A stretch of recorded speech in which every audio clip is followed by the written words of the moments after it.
A few moments later.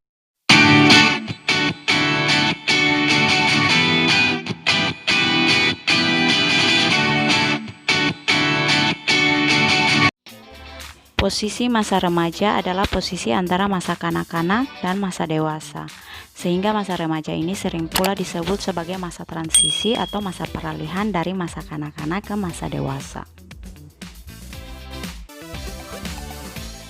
Secara psikologis, masa remaja dibedakan dalam dua fase usia perkembangan.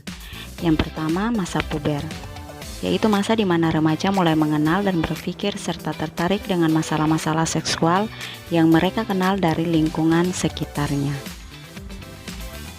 Kemudian yang berikut adalah masa adolensi. Adolensi berarti tumbuh dan berkembang menuju alam dewasa. Artinya seseorang mulai meninggalkan masa kanak-kanak menuju masa dewasa awal yang penuh dengan berbagai tugas dan tanggung jawab. Ada dua faktor yang mempengaruhi sehingga membuat remaja itu mengalami masalah.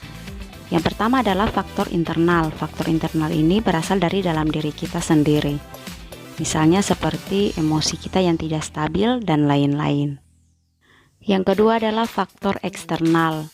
Faktor eksternal ini artinya faktor dari luar, misalnya seperti masalah dalam pertemanan, keluarga yang broken home, atau sekolah yang menjadi beban, seperti kebanyakan tugas, masalah dengan guru, atau masalah dengan teman satu kelas. Bagaimana caranya agar kita menjadi remaja tanpa masalah? Yang pertama, temukan jati dirimu. Untuk menemukan jati dirimu, kamu harus mengenali dirimu baik secara fisik ataupun emosional.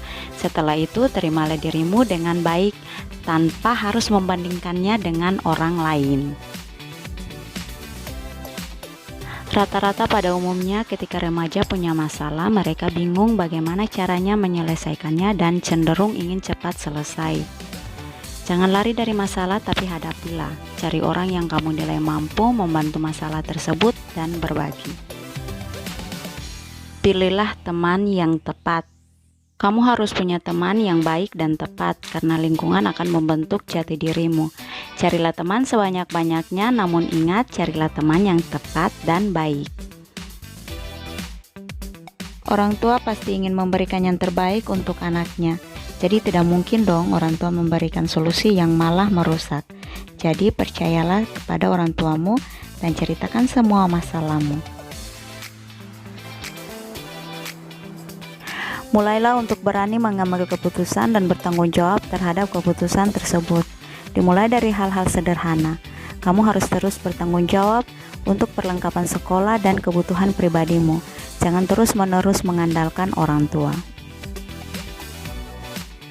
Percaya diri atau punya konsep diri yang positif, yaitu benar-benar menerima dirinya apa adanya, tidak membanding-bandingkan dirinya dengan orang lain atau temannya, dan dia bersyukur atas anugerah terbesar dalam diri kita. Demikian penjelasan singkat, semoga bermanfaat dan semoga menjadi remaja tanpa masalah. Terima kasih.